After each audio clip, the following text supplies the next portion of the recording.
All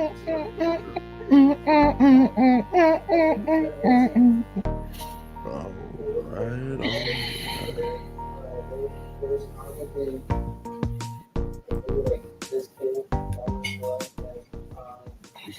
Desmond, how you doing, man? You know what? Doing kind of. Let me stretch a little bit. Doing quite dandy today. All right. We're doing quite swell. That's wonderful. That's wonderful. Better than Anthony, obviously. The extended meat sweats got him. I know. Yeah, some people are built different. You know, couldn't handle it like the rest of us. It happens. It happens. It does. Shout out to you though, Anthony. We miss you, bud. Next time, learn your lesson. Don't be a rookie. You know how to take care of yourself. You're a grown man. You're in your 30s. Yeah. You just need to understand that you cannot drink like your early 20s, late teens, where you can just mix Kharkov and all that, bottom swill toilet liquor and then be all right the next day. No, you can't like be. That. It's just too much now. We're too old for that kind of shit. Yeah. Just a couple of drinks. You have to be like that, that wily old vet in the basketball game. You gotta use your smarts. You gotta use all your skills. You ain't as fast as these young folks though, but hey, I'm a little bit smart. I know the game a little bit. You know what you need to eat beforehand. Like I like to eat a burrito bowl from Qdoba. Fuck Chipotle. But wow, really? Just like wait a minute now. You got beef with Chipotle? I mean, I don't have beef with Chipotle, but I've heard kind of the same thing from people that do like Qdoba. They're just like, you know what, fuck Chipotle. It's a way better version of it. It's less expensive. Okay. They don't charge for guac. Their actual queso is good, and they have a spicy one and a regular one. It don't taste like sand from the beach. Oof. like Chipotle. You know what? Now that you said that, I do recall every time I do go to the Chipotle that's by my job, I never touch the queso because every time I watch it get stirred, I'm like, you know what? That does not look like anything. Velveeta cheese, and they mix it with beach sand. Ugh. And then it's just this gritty, disgusting, and they're gonna charge you like probably $3 for just a little ass cup for it. I think it's something like that. I don't know. I'm not doing it. Yeah, no, it's way too expensive. Just do yourself right, people. You want fast food, Mexican style. It's Mexican style. It's Mexican food. To be honest, the only reason I don't back Chipotle the establishment, but there is a dude that works at the Chipotle by my job that is probably top 5 burrito roller I've ever seen in my life. Hey, there you go. and he looks like, and the funny thing is that he looks like Dalvin Cook. Like he looked like if you were walking by and just like had to like walk past him, you would have to do a double take. He looks just like Dalvin Cook. It's crazy, man. So shout out to him. We don't actually, none of my coworkers know his actual name. We just call him Dalvin Cook. So shout out to Dalvin Cook. The dude, he doesn't charge us for anything. He doesn't charge us. He doesn't charge us double nothing. He just throws it all in there, rolls that thing, and then just damps us up and lets us out about our business. See, when I used to work out in Plymouth, that's what happened with the Chipotle near us. Hey, they used to hook what up? Too. So I was like, that's the only time I ate Chipotle was around that time because they gave us for free. Yeah. Oh no, Chipotle. Yes, it is trash. Brad, where do you stand on Chipotle? Actually, I don't think I've ever eaten at a Chipotle. You have. You just we have. There's not we, and I'm not down there anymore. But there's Zia. Yeah, we got Zia. That shit's pretty fire. That shit is fire. Basically, Zia is like local Chipotle. It's the same exact setup as Chipotle, but it's like actually local and good. Local ingredients, and it's good. Yeah. Well, maybe I'll look out for that next time I'm done. We should all go visit Brad sometime. Well, talking like how the movie theater situation down there and probably everything else that's. Oh God! I probably boycott it. Well, we won't go there during a movie premiere. Hang on. I checked last night, and the tickets still were not on sale. So let's see. You're bullshitting. That's ridiculous. Dog, that is crazy. That's... All right. And I bought those tickets like months in advance. Yeah. Durango Stadium 9. Uh-huh. I click on... See, I'm on their website right there. Uh-huh. Click on... So those are the dates that are available. Uh-huh. Okay. Right. Yeah. We click on Thursday. Yeah, right. So now it says Thursday at the top. Okay. Mm-hmm. Good progress. Wait. Interesting. There's Sisu. I heard that was a good movie. That is a bold strategy. How I don't get it. And no tickets available for Friday. Nothing on there for Friday. Friday's not even an option. Oh my God. We're in the Wild West. Yikes. The Wild West out here. The slow West, man. It's not even. We're waiting for the Pony Express to deliver. Yeah, the carrier pigeons. Yeah, dude, yeah. Wow. And the problem is that the film companies, they got to make it into big like reels still. It's like this big with the tape on it. Yeah.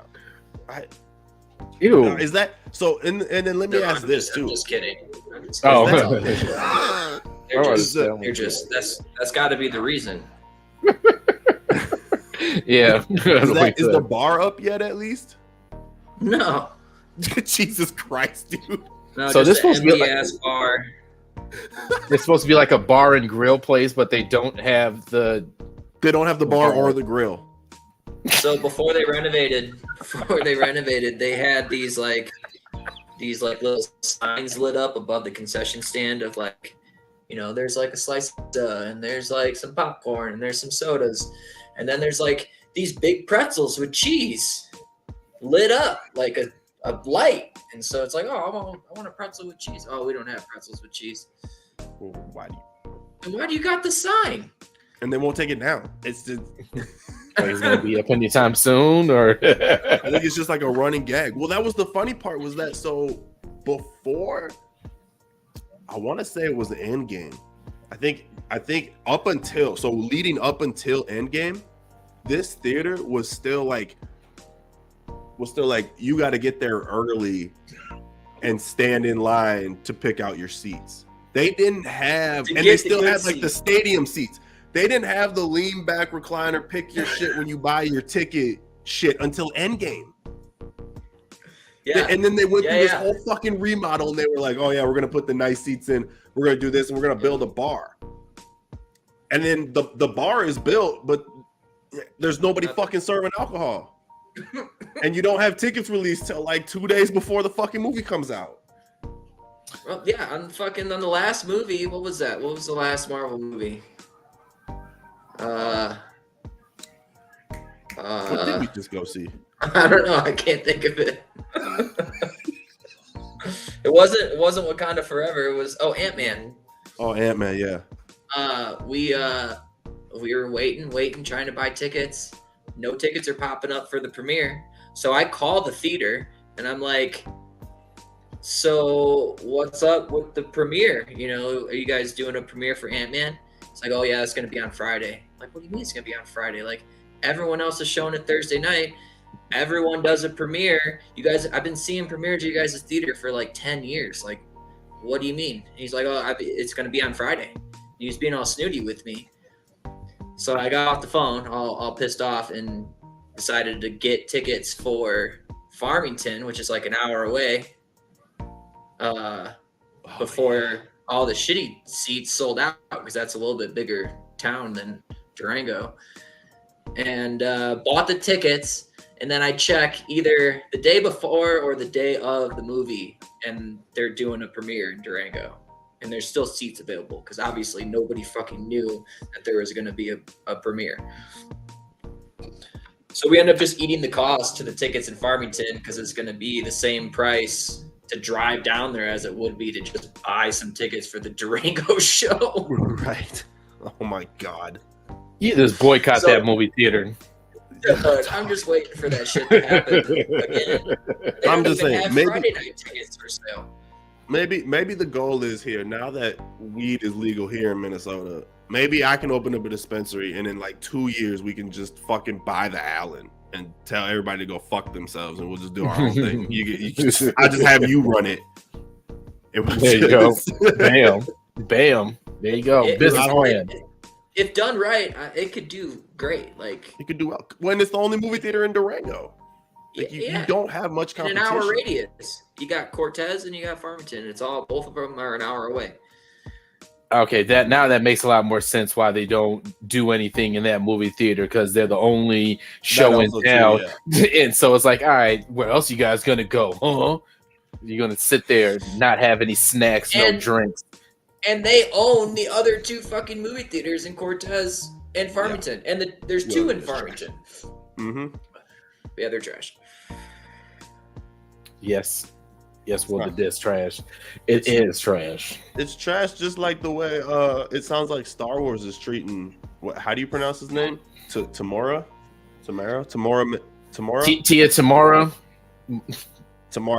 Morrison. Temuera. Boba Fett, the guy that plays Boba Fett, who's out here now, just letting it spray, letting it spray out right now. That, like, what was shocking to me, like, I guess it wasn't shocking that he aired the laundry because he aired out Boba Fett too when that show was running. Mm-hmm. He publicly aired out his grievances while that was running. And maybe now I'm thinking about it, maybe that's why they didn't call him. They were like, dude, you didn't do yourself any favors. But also at the same time, he's speaking truth. Mm-hmm. He is speaking the truth, but I bet he already knew. He saw the smoke when Boba Fett kind of like came out and the reception of it, and he probably saw like, man, I don't think I'm gonna get me a second season, or they're not gonna call me again for like any more appearances or anything. So you know what? Fuck you guys. Mm-hmm. I'm just gonna let it all out, and it's, you know what I'd say. I spoke in myself about how much I didn't like the Book of Boba Fett and how I thought it should have been recast and all that. So I think they pretty much set that up for failure, and him not showing up in The Mandalorian again. I'm not surprised. Either. He didn't serve any purpose to be there. Just like, but at the same time, like by his logic, Mando had no purpose in his show either. Like he those did 2 episodes that like he kind of did, but one of the episodes was completely fucking pointless. Like that could have been Mando season 3 episode 1, the one where he goes to see Luke and Ahsoka and all that. Mm-hmm. Like, we didn't need that one right in the middle of Book of Boba Fett. I keep on forgetting all that happened in that show. Like, he does, like Mando does serve a purpose at some point. I thought that was in season 2. Like Din at some point does serve a purpose in the Boba Fett show, but they dedicated like an episode and a half, if not 2 whole episodes of him going back to get Grogu. Yeah, and shit makes no sense. and I was gonna say the reason why he served a purpose, really, it was just to drive up ratings and just to get people to watch the show.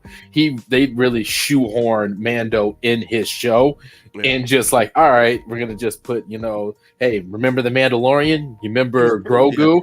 For the end battle. Watch it, please. Drive these ratings up. We want this show. I don't think they had faith in that. I don't think they had faith in that show to begin with. That's what I was thinking. It's like it was doomed. Honestly, Will, I should drink lean while I'm watching it. It might make it better. Slow down. Because my it wasn't. I mean, it's not that good sober, and it's not that good high. So maybe lean might do the trick, and it might be a little bit better. I don't know. It's frustrating when you're high. It is.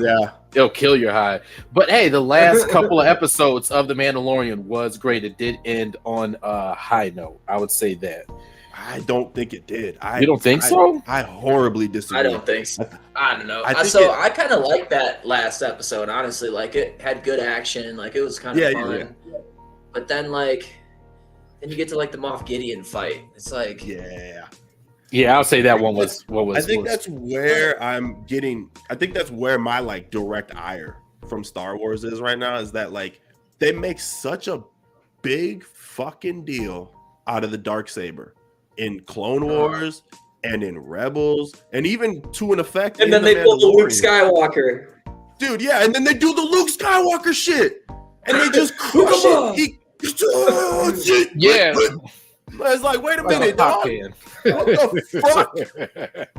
It's like, what? Is that thing supposed to be? How do you crush it so easily? And this is supposed to be pretty strong. His like, shit is mechanical. Like it's powered by Beskar, and it's all like mechanical, kind of like how Vader's suit was a little bit. It was so fucking dumb, dude. They were just trying to wipe the slate with that thing. They knew they fucked it up with the whole changing the lore and trying to make everything fit, and they're like, it's not working. Let's just. It lost its purpose like a few episodes when Beau got it back. Like, well, she killed the person that captured me, so I guess it's yours. Here you go.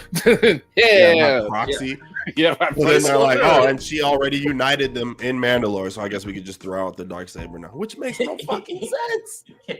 It was supposed to be like the new double-sided blade, like the new badass lightsaber that everybody wants.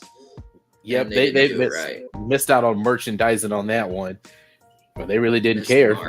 Yeah, missed the mark on. Well, and the thing that blows my mind is that like everybody around like this Star Wars space, that people that know it like in and out, they speak so highly of people like Dave Filoni. And it's like, where the fuck is he during all this? Because he was involved in Clone Wars and he was involved in Rebels, and like what is his thought process behind that? Because I gotta feel like if that upset so many like other Star Wars nerds and so many other Star Wars diehards, like how come? Like, what is it? Because he's not like the big boss yet? Is it not because like, and so he can't make that final decision, or is it like who is this? Like, who are we really? Like, who's fucking up here? I think it's Disney that's kind of like fucking up right now. I don't think a lot of people have a lot of creative control, or they don't have no kind of clear-cut direction that anything's going. Like, all right, this is where we're gonna have an endpoint right here. Just kind of like how Marvel does their things. They'll tell the directors like, yo, this is where we're going with the story, but you can play around with this, insert these few things in your movie, but other than that, do you. And I don't think they have no type of direction on the future of the franchise. Actually, you know what? I take that back. I think they're putting too much effort and stock in that Star Wars movie that's going to have Rey in it, that's going to eventually come out. I think they're all hands on deck. Let's really, really focus on that stuff. And sort of like our TV stuff, we'll care about it a little bit, but you guys hold your horses until we figure out what we want to do with Rey and going forward with that movie on that end. I can see that, definitely. Because what's going on? Well, that's the thing, is that like, is Ahsoka gonna be a bridge series too? Like what? I don't know. Get it. I don't think it's so. Oh God, dude, we need that on like a soundbite that we can just hit whenever we want. What's going on? That was amazing. What's going on? What is going on with Star Wars right now? Because everything right now. Yeah, because everything right now is pretty much a prequel right now. All this stuff that's happening, this is before any of the Rey, Finn, and everything of those movies go for. So we're not getting anything in that kind of time frame. This stuff happened, maybe 20 to 30 years before anything happened in those movies.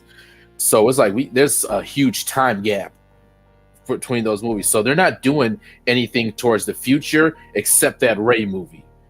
Yeah. Unless you can think of anything else. Everything else is like after what about that show with Hugh Grant or Jude Law? What show was Jude Law? Like him and a bunch of kids. Isn't that Peter Pan? Yeah, no. Peter Pan. Jude Law. There's a Jude Law and a bunch of kids. That sounds weird. I Him and a thought that bunch was of Peter Pan. younglings. Yeah, the Pied With Piper. younglings? Pull it up, Mr. What? Producer. Okay, which one? Jude Law Star Wars? Yeah, Google Jude Law Star Wars. That's okay. All right. I've You never. guys talk about that, and I will try to find this. Is it live action, or is Yes. it It's I'm pretty sure it's a Star show. Wars. It's not Marvel. I'm pretty sure it's Star Wars.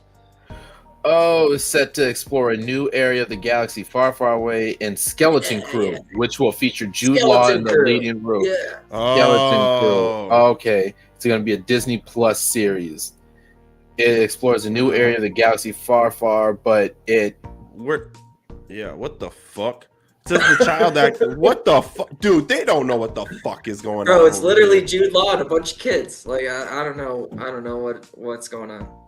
Dude, they don't know what they're fucking doing. What's Like going on? right here on the like, what's going on? So like, hang on one second, because look at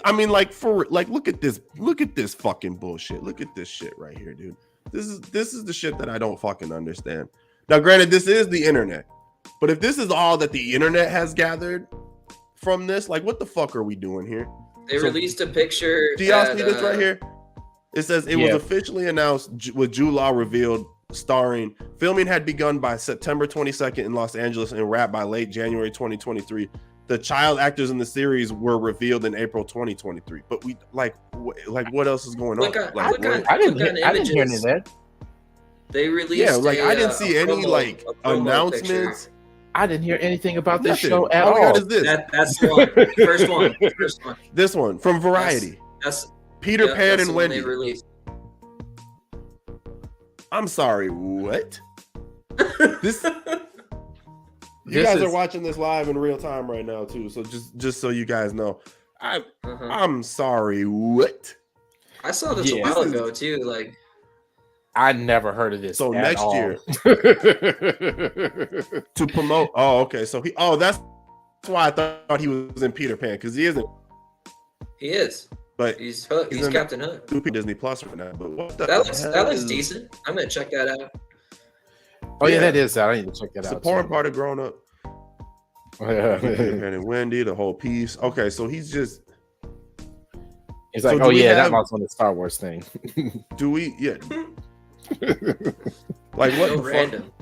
Yeah, it's really random. It's like you don't. And now I'm getting random ass. What the hell is going on here? All right, you know what? That is Well, bananas. You know what? I'm not excited for it. Even thanks for announcing that. But Yeah, what is that even like? They don't even have a plot. The skeleton crew is that okay? I mean, I guess. All right, that's it proves our point even more. They're just throwing anything out there just because they know Star Wars can generate some profit with it. But Throwing shit at the wall, see what Mhm. sticks. seeing what sticks and what exactly. see what sticks and what can make money. All right, can it stick to some money? All right, it's working for a little bit. Yes, I mean, I just, Yeah, here's a Pied Piper. yeah. What the fuck? man?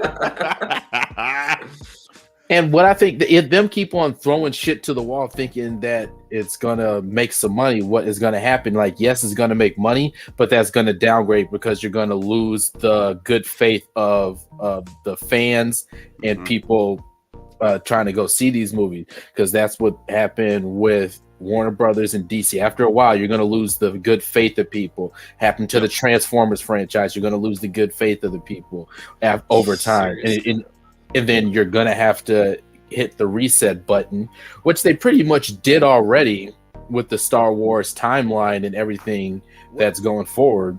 What I don't understand is why not? Because there's so much rich storytelling in like the Knights of the Old Republic days and shit like that. Like, why are we not fucking around and like doing stories like that? Well, there And are doing stories they're like doing Revan and shit. Like I just got done listening to the Revan story Mhm. like on Audible. Yeah. Holy fuck, dude! I was like, dude, what the Badass. fuck? Arthur Rupp. Classic. Dude was classic. brainwashed into going over to the dark side and to fighting and then helping out people on Mandalore. Ended up taking Mandalore's the Great's helmet and hiding it. Mhm. Left the entire planet in fucking shambles. Got brainwashed just to come back Mhm. and then go back to the light side. threw the whole Jedi Order shit right in everybody's face and got married to another Jedi. They had kids, or she had a kid. That, like, dude, what the fuck? Damn. It's a good story because it was a good game to begin with. Oh my God. Knights of the Old Republic, which they are going to be doing a reboot. I don't know what's the timeline on that, but they're doing I would say a reboot, a remake of Knights of the Old Republic, and they're bringing that back in to the fold. So yeah, they can explore that stuff, but you know what? They can explore it a little bit, but I'm kind of getting sick of just dealing with everything in the past. I want to see stuff going forward, new things that they see. I want to see new things. I want to see like a new trilogy. But like while you're building your new trilogy, I don't mind if you take like, even if you give me an animated series.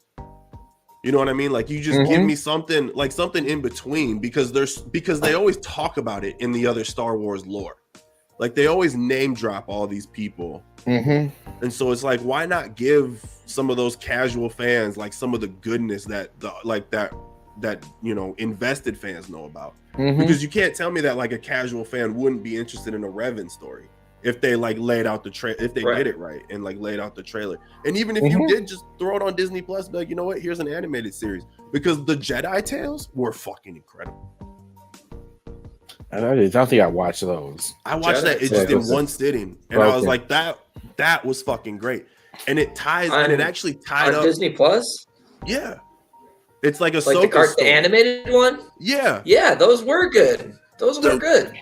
So fucking good, and totally. It ties up. Yeah, and it what's crazy about it is that it ties up a lot of shit in the Clone Wars movie that makes the Clone Wars movie a lot more enjoyable, because it explores the relationship between Qui-Gon Jinn and Count Dooku before he became Dooku. I can't remember his like Jedi name. Yeah, okay. But it explores that relationship, and then like the shit that Dooku talks about in the Clone Wars with Obi-Wan when he's got him captured, it makes a lot more sense, and it's got a lot more emotion behind it because you saw what you saw in the Jedi Tales.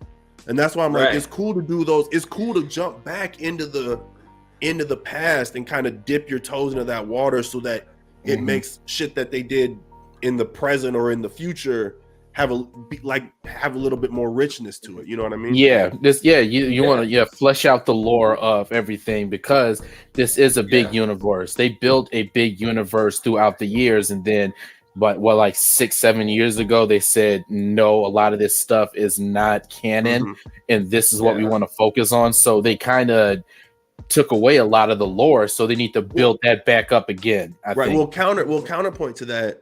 A lot of the fans spoke out, and I think Disney heard, and I think a lot of people heard because people were pissed. They're like, you can't just take all that away, and they're slowly dropping shit back in. Like Thrawn was supposed to be part of that. Like they kind of erased Thrawn from Star Wars canon up until Mandalorian when Ahsoka name drops him. Yep. You know what I mean? Yep. So like, true. It's true. You know, so like you can slowly, I guess, retcon your past back into the show. You just got to be willing to do it. You know, like they will, and that's what I think.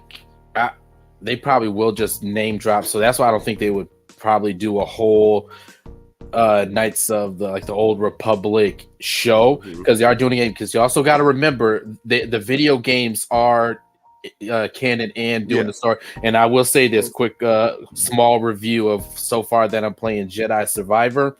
2 thumbs up so far. That's what I've been hearing. So it's really good. Oh, thank you, Anthony. shameless plug of Emma's good work, you know. So and with that, let's just say with that video game, what they're doing with the story, it's something that's separate from any of the Skywalker stuff. It's setting its own story up with different characters, exploring different, parts of the galaxy and doing everything else. And it's interesting learning about all these different characters that are out there. Now it just answered the question, where the fuck are these people going forward? And I would, with no spoilers, with the story so far in Jedi Survivor, they are setting up certain things like, oh, okay, we're going to be exploring something. So we get some answers on where some of these people might be going. Because a big plot point is in the game is that they're searching for something, and it's gonna open things up. I hope so. I hope they stick to landing. Okay. Yeah, because it's what's the time gap between the first game and the second game? The time gap, I think it is like 4 or 5 years. I think it is. They don't really specify. I think it's around. I think I read something around that it's a little bit of a time jump because the original team, everybody kind of went their separate ways, and you're kind of like bringing the gang back together and going like to the different areas and getting everybody back together and trying to stop this. They already showed this in a trailer, a guy that was in the tube and everything, and he's a big part of it. But the biggest thing that they're trying to find this thing that is gonna help the Jedis out in the long run. And if where everything's going with it so far, how it's starting off, this is gonna open up a lot of, okay, there's still some Jedis out there. This is where some of these Jedis went, or this is where this is going on. So wherever this is going, I'm there for it. I'm invested in this game. So all right. And it's really fun. And I would say this with the game too, it's really cool that you get to keep all your abilities from the first game. Oh, okay. So it's not a reset. So it's not a reset. So what it is that you improve upon those skills. So like in the first game where you can force grab one person, now you can grab 2 people and shove them out, or you can do better all this episodes. Yeah, better combos. The combat is fluid, so it's like, all right, good job. Because I hate games where you have like an OP person from the original game in some stupid ass way they lose all their powers. You have to get it back. Yeah. Shout out to Shadow of Mordor, you motherfucker. Or Shadow of Mordor. I hated that second game. Pissed me off. I grinded so hard on that first game. Not even knowing there was going to be a sequel. Same. I just grinded the fuck out of that game because it was basically Arkham on Lord of the Rings. Yeah, it was like a crossover. Same shit. And then when I played the second one, I was like, "What you mean I'm weak again? The fuck is this?" Yeah, I didn't play it. I was like, "Fuck this shit, dude. No, I'm not doing this shit all over again." Fuck. I returned that game back so quick. I played that for a day, half a day, and I'm like, "Yeah, this is the Shadow of Mordor, the second one. Bullshit. No more." Yeah, you like said that, Metroid, God of War games. I'm glad that it's like, no, he's powerful. He's still a Jedi. Why would he just get bonked on the head like Fred Flintstone and forget all this shit?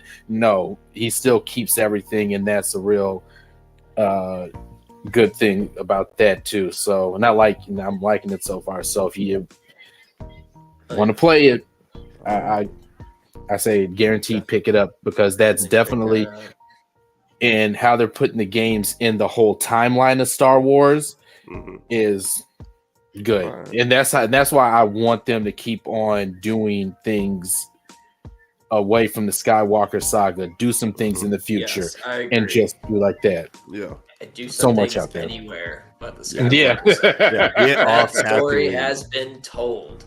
Yeah, yes, Tatooine's old to death, dried up. No pun intended. Right? You did it, man. You talked about it. God. Speaking of dried up and apocalyptic looking places, how about this fucking Twisted Metal, dude? I didn't see that. I forgot to look at that. Oh man, well, lucky for you, my phone. I have it. I have it right here. We can just pull it right up on the screen here if you'd like. So I don't know. Can we play it with volume? I guess it doesn't have any. It doesn't really have any. All it is Anthony Mackie dancing to Won't you steal my sunshine? Yeah, it's Anthony Mackie dancing in the You steal my sunshine. But allow me here. I'll pull this up, Brad, right here, right now, and we can kind of.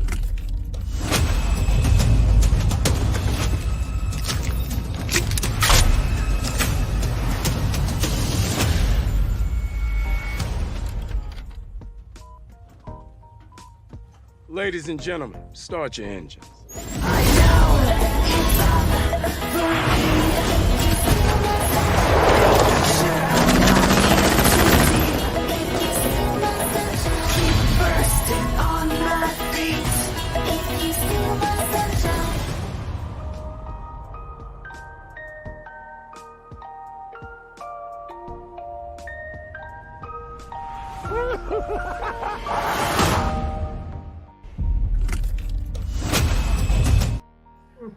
Okay. That's all we got. That's all they gave us. So I'll watch it. That looks fun. Like whatever. Exactly. Yeah. I think it would be a fun series. Exactly. Lean into like the silliness of the whole thing. Will Arnett is sweet too, so you know it's gonna be silly. The throwbacks to like just that era of video games and just the world, you know, like him putting the CD into the fucking You know. So, and it says reading. That shit got me. Like that shit threw me back when it said like loading. It said reading. I was like, oh god damn it! Look at that. So that all right, shit. sure. Yeah. So this makes me I like think, Anthony Mackie. Yeah, and I wonder if this, like, seeing that. So is this going to take place like in the early 2000s? Is not going to be taking place nowadays? So we might get like a lot of like more 90s, like PlayStation. Yeah, sort of Well, 90s. it says That was it's the in a first post-apocalyptic Twisted Metal that I played. world. PlayStation 1. Yeah. Mm-hmm. So the plot that I read was kind of interesting, and it was So it has a plot. it has an actual plot, and I was kind of like, you know what, it makes sense for what it is. So it says the premise is, and we can just pull this up really quick here. If we where's my thing at? There it is. We'll just pull this right on up, and we can all read together here. This is per Wikipedia, so who the fuck actually knows? But it says in a post-apocalyptic wasteland, John Doe, who's played by Anthony Mackie, a talkative milkman with amnesia, is given a mission to traverse the desolate world to deliver a cryptic package in order to stay alive. Alongside the assistance of Quiet, who's played by Stephanie Beatrice, who is Rose from what's that show that I don't watch? Is she from Brooklyn Nine-Nine? Yeah, she's Rose from Brooklyn Nine-Nine. Yeah. With Thief, or it says alongside the assistance of Thief or of Quiet, a rash car thief, Doe faces life-altering opportunity, but must confront ruthless marauders and in deadly and destructive vehicles to secure a chance at a better future. So we kind of got something there, but okay, I see. So they're not doing like the original plot of Twisted Metal, which is this competition against cars. So I think this is a little bit more palatable. It makes a lot more sense that, all right, I have this package, and I'm pretty sure whoever gave him that package is probably Calypso, the guy who was like running Twisted Metal from the original. Yeah, that he'll probably be just some mysterious figure named Calypso. Yeah, and do something like that. But my level was like about it. It didn't go down, and it went up just kind of a little bit as far as this. Like I'll watch it. It hasn't went down. Yeah. At least like the plot made sense was for me. I was like, at least it's not like some goofy ass. Like if they're gonna do it, they should try to have some sort of plot to it. I kind of. You know what? I think I wonder what the milkman with amnesia has anything to do. Like what? Like it really. I wonder if that's just some goofy video game shit, or I think it will. They'll explain it probably in there. But I say as far as them having like a solid plot, it really doesn't need to be like too crazy, because you got to think about it. There's been a series that's going into their 10th movie that's batshit crazy, and it has to deal with cars, and that's Fast and the Furious. And let's be honest, those things are gangbusters. And what's the plot line of that? You have just crazy car action and just people doing just the batshit stuff in these cars. So Twisted Metal, I think, can find an audience. Yeah, well, at least Fast and Furious kind of lost its way. They went from stealing DVDs on the back of semis to fucking flying to space. So yeah, with Ludacris in space. Yeah, so like I mean, oh my god, I haven't seen a Fast and the Furious since probably the fourth one. That's literally a comedy like skit, like Fast and the Furious 20 in space, and it's like, no, they're really doing it. This is real life. And Twisted Metal already is crazy. It is, and you already have a movie that's rooted in reality. And reality and Fast and Furious, so Twisted Metal can get away with that. Yeah, so, that's why. Yeah, it's just a baseline plot. You got to get from point A to point B with this package to save the world. Now let the chaos ensue. Yep, exactly. That's cool. I think it's going to be interesting having a dynamic of Will Arnett being Sweet Tooth. I'm not. I think he's doing the voice, and I think he's doing the voice. It's Samoa Joe. It's a professional wrestler. It's Samoa Joe that is actually Sweet Tooth, but he's doing the voice. So like, I don't, I'm fine. I like Will. I like Will Arnett. I do too. But yeah, I mean, he just looks fucking terrifying. I do and not want to pull up on that. Right? I'm so fucking good on that. There ain't no ice cream in it. It was a whole bunch of bloody machetes and everything else. Yeah, it was like, nice. No ice cream. What was your guys' favorite Twisted Metal character to play? Man, I think it was Axel, the guy with the two wheels. I was gonna say Axel too. Axel is my favorite for sure. I know. Hell yeah. And then just obviously Sweet Tooth.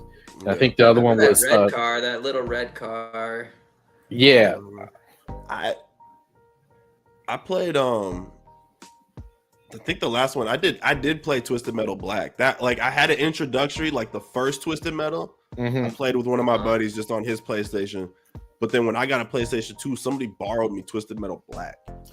And that shit scarred the fuck out of me, dog. I was like, oh my God. I never played that. I just played the first one. That was took a sharp left turn. Yeah, that was like kind of like the height of the people hold Twisted Metal Black in a high regard, which it is a fun game. But as far as it being kind of the craziness of the first 3 games on the PlayStation, this one Black means that this game got dark.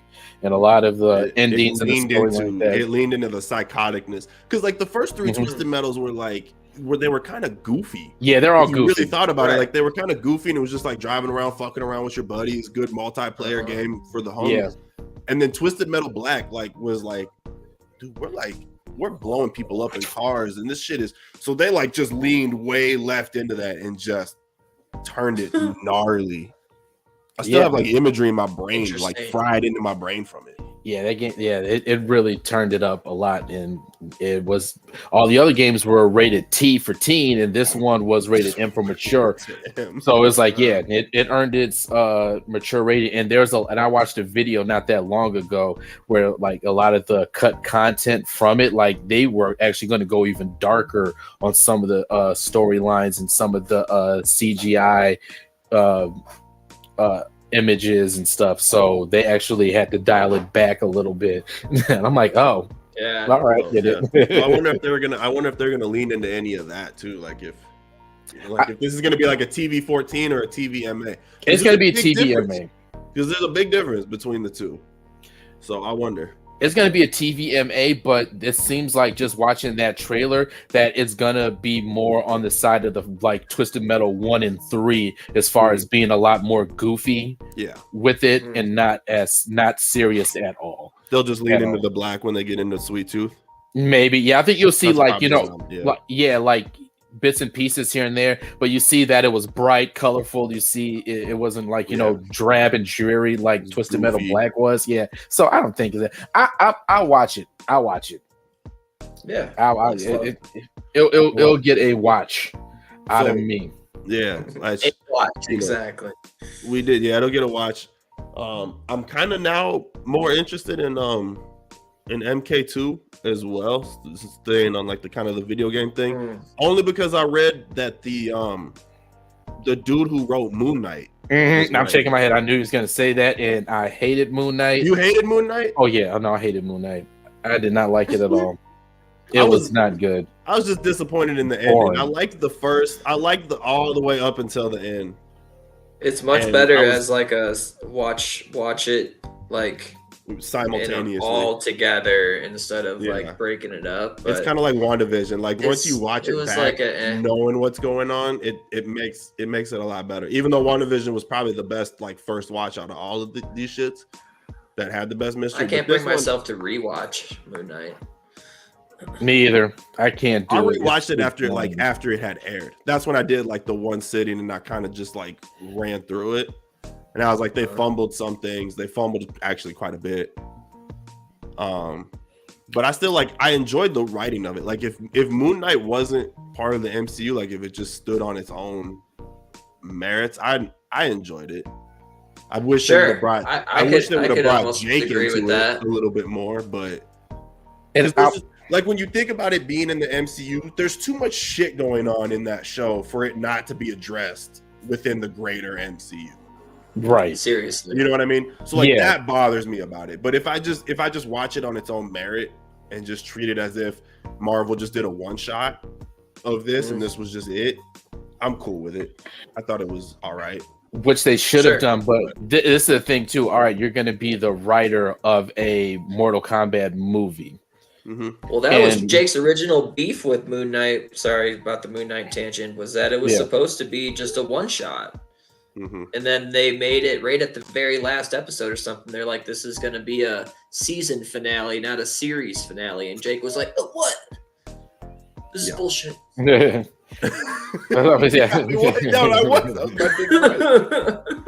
Yes, he's funny. Yep, not a. Yep, it's there. You guys are milking it. What the fuck?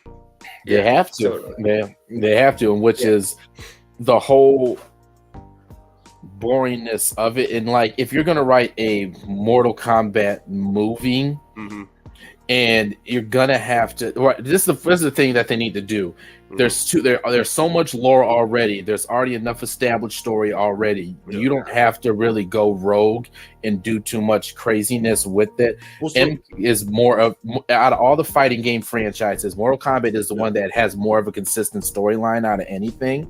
So bringing him in, and I just hope that are they going to do the action well, because I didn't like the action in Moon Knight. The action in Moon Knight was pretty, but on top of that, I don't know if that's on the writer though. I think that's more so on, I don't think he's responsible for that. I don't think he's responsible for choreographing. Oh yeah, no, not him, not in that. Yeah, not in that, but not in that realm, but putting the characters together. Yeah, and like how to set up certain fight scenes. Just think about like the first Mortal Kombat movie. There were some good action scenes in there. Some a little bit, but as far as the movie overall, how it take liberties of making Sub-Zero the villain, which didn't make any fucking sense. The disconnect of the story just made no sense throughout the whole movie. No, it didn't. This is true, but everybody has a bad day at the office. Everybody has a bad day at the office. Not everybody can write gems all the fucking time. He's had a bad day, He had a bad day. Everybody has a bad day. Thank you look up some of these writers, and they've had some real shitty days. Hey, thank you for proving my point even more about like this guy should not touch the movie. All right, he just doesn't get on how to probably write a good action series, a good action movie. I just liked what he said. He said that they need to start that. Per the first one, they didn't do it enough, and they didn't lean into the weirdness. That was his whole the quote that I have from him was he said part of my pitch to WB was, this is Mortal Kombat. We have guys who are ripping off each other's faces and breathing fire. It's a weird verse, and let's embrace some of that.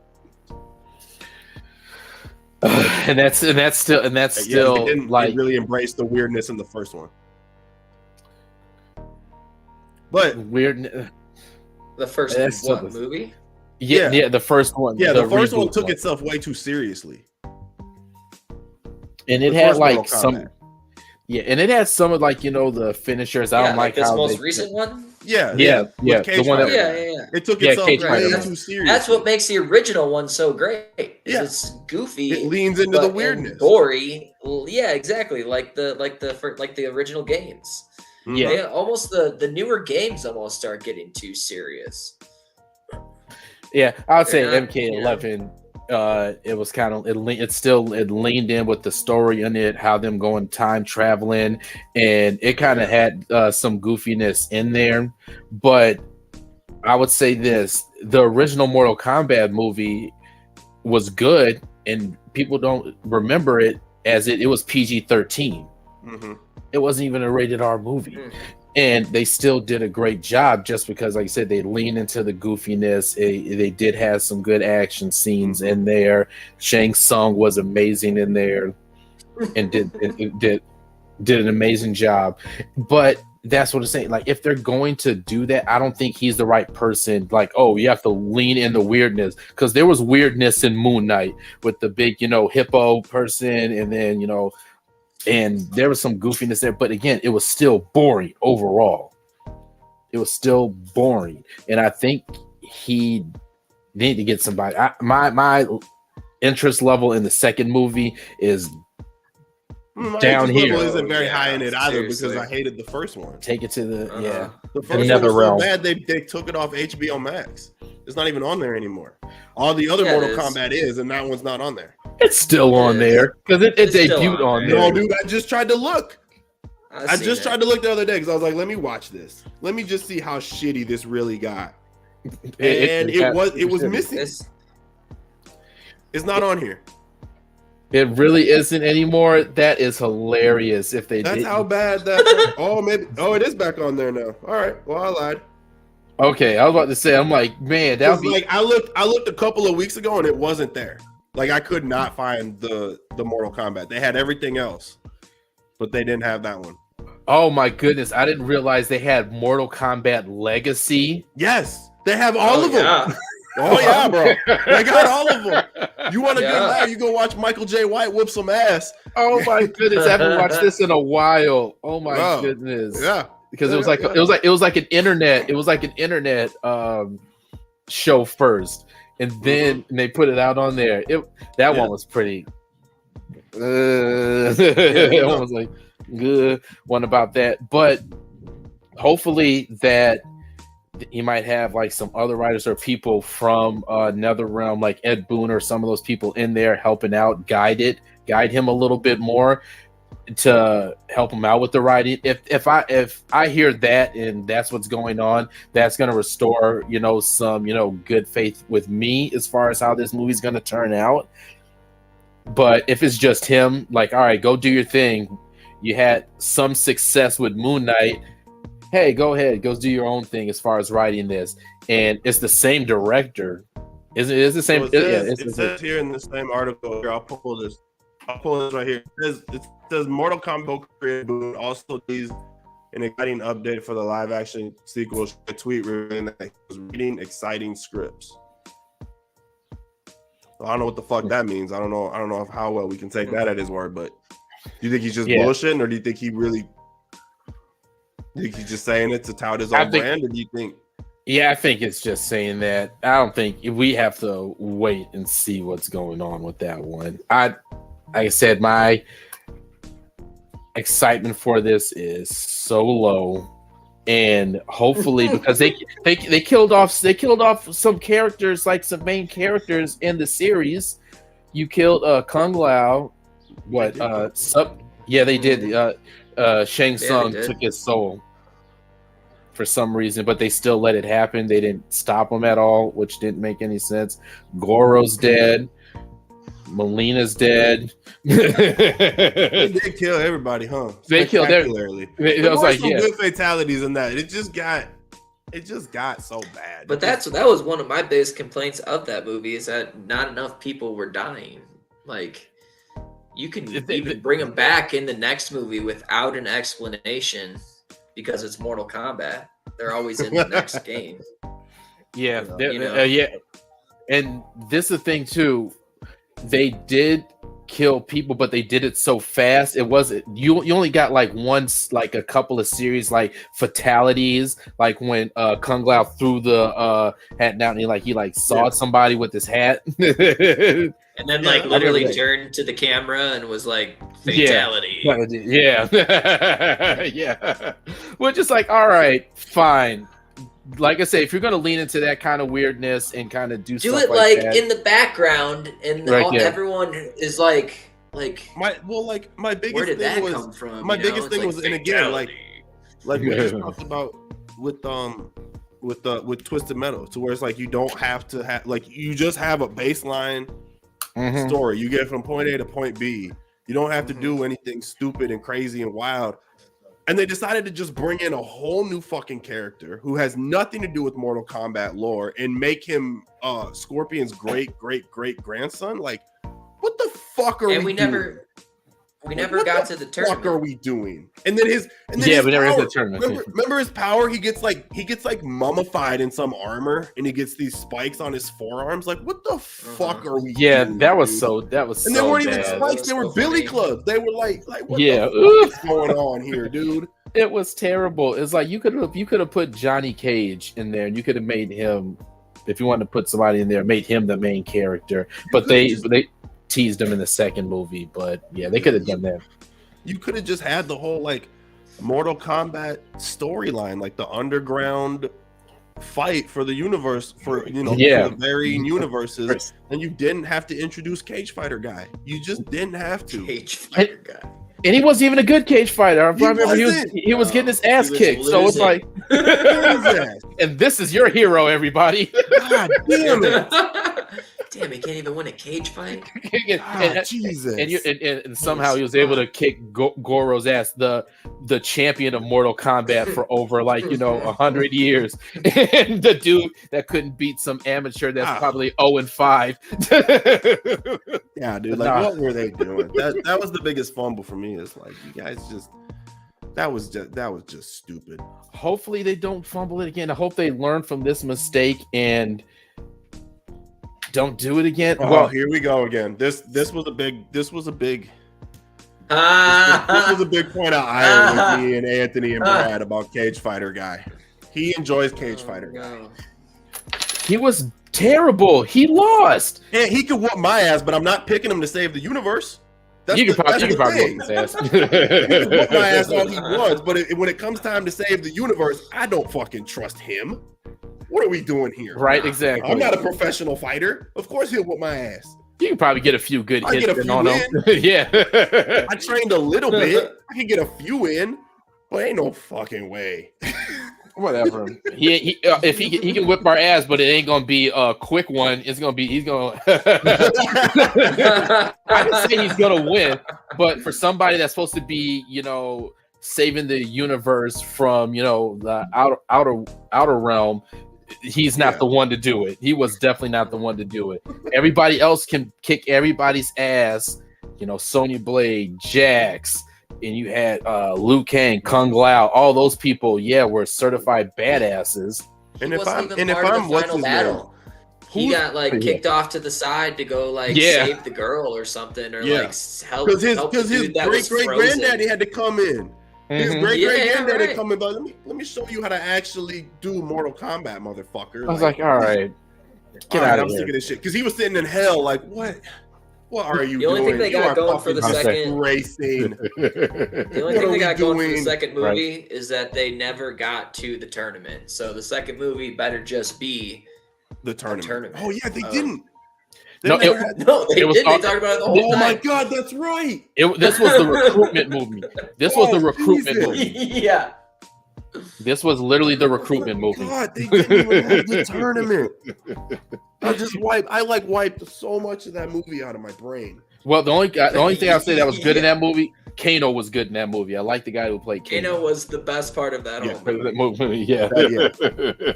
And he's dead. He leaned into the video game-ness, and he's dead. Yeah, he did. He was such an asshole, man. He was awesome. He just got kicked out the Ultimate Fighter. Who? Kano. Who played Kano? Was that Carl Unger? No, it was let's see. Carl Urban. No, it wasn't. It was like some unknown guy that played Kano in the movie. Josh Lawson played him. Lawson, yeah. I have no clue who he is. He was in the show Superstore. If you ever watched that on NBC. No, couldn't do it. Carl Urban would be the best Kano for sure. If they do some time traveling shenanigans like they did in MK11, they can definitely put him in that kind of realm. His old ass though, man. Not explain anything. He's old as fuck now too. Yeah, it's all right, but he's in good shape. He's old. He's older. Isn't he pushing 55, 60? No. Carl Urban? No, Carl Urban is probably probably early 50s, late 40s. He is 50. He's 50. Okay, yeah. That's not bad. That's not No, old. I had 55 in my head because I was watching a video about how people were fan casting him as Wolverine.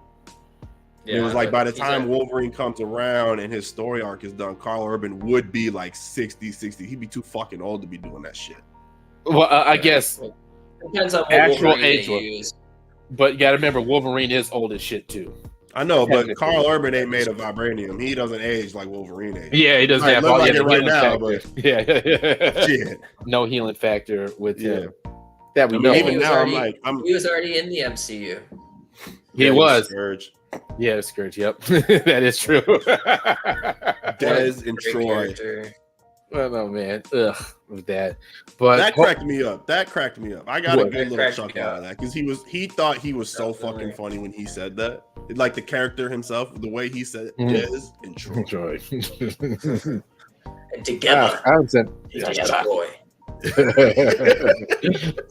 Oh man, I haven't seen that one in a while, but hopefully, I don't know when that movie is coming out. When is the Mortal Kombat movie coming out? Not for a while. Yeah, but hopefully they don't bring any of they just started the script, so I don't even think they have like dates locked in yet. No, like PS2 era characters coming in. I don't want to see Sue Hao or they did have one of them. They had the Batgirl, the vampire girl. Oh, they did have her, huh? I think it said Natara. I think that's what her name was. They did. All right, so we might see some more PS2 Deadly Alliance crappy characters might show up in this one. They might just throw the whole box at you. So what? So then you got no faith in Mortal Kombat. Do you have faith in Kraven? What do you have more faith in, Mortal Kombat or Kraven the Hunter? I would say right now it would probably be Kraven. It'll be Kraven just listening to what it is. I actually want to see the trailer. Faith in that. I'm getting strong Morbius vibes off of Kraven. Yeah, it was like, all right, Mortal Kombat's down here, but Kraven might be a little bit above ground, a little bit. It's my expectation for it. And why Rhino? Why Rhino? What does Rhino have? Because he's a hunter. He wants to hunt the most deadliest game in the world. Okay, remember, Kraven. That's why, guys. I think what they're going to use, I think Rhino's going to be like the super muscle. And he's going to be like the big obstacle that he has to fight. Because, like in martial arts movies, that the old bad guy, like the mob boss, is the real bad guy. But he has a badass henchman, like his right hand, is who's the main guy is going to be tussling with for the main thing. Rhino is really that to like what? Are we talking like, are we going to get an Osborn drop here? Is that where we're going here? Maybe Rhino works Osborn. I saw that this Kraven is like an environmentalist as well. So like, is that what we're going for here? Of course he is. That is what I saw. That is what I read. I have, who knows what the internet said. The internet says a lot of shit. That's what they say. Allegedly, he kind of looks like an environmentalist. I'm not gonna lie, bro. He looks like in this picture, he looks like he's running up on you to tell you to recycle. Yeah, recycle. Yeah. He looks like he is just about to run up on you. Yo, wrong bin. Oh God. We're all fucking bin. Wrong bin. That's rubbish. That's not biodegradable. He just quit his job with a knife in the throat. This lady complained about a hair in her salad, and he just walked out of the Four Seasons. Yeah. You just saw somebody not recycling, and no, don't do it. They probably will do that just because they want to they have to make him likable somehow. He cares about the environment. He cares about the environment, even though he's killing animals and wearing them on their. His body. Look at this fucking side shot right here. Look at that lion coat. Look at that. That is just fucking tremendous. It's badass. And they said he's gonna wear his classic costume. He's gonna show up in the movie. Yeah. So, but what I think with Rhino, I don't think what it is because he's like a part of like the Russian mafia sort of thing. So I think they're gonna play a thing in there for that, but who knows? But I that's what I honestly think, that he's not going to be like some type of mastermind that you can't get away from me. Rhino's going to just be the muscle for whoever is going to employ him or whoever Craven is trying to stop. He's just a muscle that is going to get in his way for that. But it's rated R, and they said he was going, fighting people's faces off. And... yeah, ripping faces off with his mouth and spitting it out and stuff. So I'm like, all right. Excuse me 1 second, gentlemen. So if they actually lean into the action, so if they keep the action more grounded and gritty, like the Daredevil Netflix series, and do it that way, I would actually have a lot more faith in this movie if they have the movie going in that kind of direction. Don't make it like actual like crazy him flippy dippity everywhere. Keep it grounded. Have him like really fucking people up, like in the Daredevil show. Yeah, like gritty. Yeah, gory and gritty. And then that's what I'm hoping for.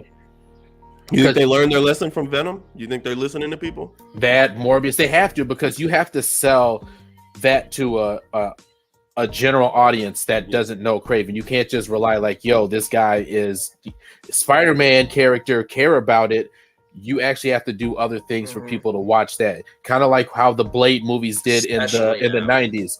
Yeah. Because you got to think about it. Nobody really knew Blade was a Marvel character back in the 90s when that first movie dropped. It was the fact that you see this guy tossing his boomerang thing, cutting vampires up, him catching it and beating ass for the whole time. You're just like, wow, that looks badass. I'm going to go see that movie. It's not, and that's what they need to do. That's what they need to do with Craven. I really hope, because I agree. Yeah. They're on the downslide right now. They haven't Let There Be Carnage was such a letdown. Yeah, that was. Man, drop the ball. Such a letdown. And then Morbius. I still haven't brought myself to see Morbius yet. So I haven't either. I just skipped that shit. You're not missing much. And that's what makes me fearful of the Craven movie. You're taking somebody that can be an anti-hero and has like his anti-hero moments in the comics, but naturally this is not a leading character. Right. And what they did with the trailer and everything, you're not selling me on this person I want to go see it, or the movie itself at the end of the day just wasn't good either. It didn't sell me on, a vampire that can kick ass. Is like, no, it didn't do anything. It was very safe, tame, boring. And they're doing the right thing right now with Craven, making it rated R. And now you just have to make it work with the action. Get whoever choreographed the John Wick series, bring him over here, choreograph those movies. Maybe Keanu should just play Craven instead of Aaron Taylor Johnson. I like Aaron Taylor Johnson. I like him. I'm not mad at him being. I'm not Craven. mad at him either. I think he's great, dude. You seen Savages? That movie's fucking fantastic. It's a little corny, but it's pretty good. Have I seen that movie? It's a great movie. It's a great movie. It's the one with him. I think Blake Lively, not Antonio Banderas. My bad. That's terribly racist. What's his name? Benicio del Toro. Yes, there we go. I knew where you were getting at. Yeah. Right.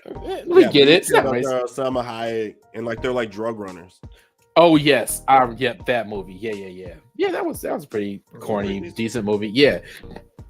So I'm not mad at it, but hopefully, because it's coming out October this year. Yeah, they pushed it back it was supposed to come out in January. We're supposed to be 3 months past this movie now. This movie should have been out on streaming.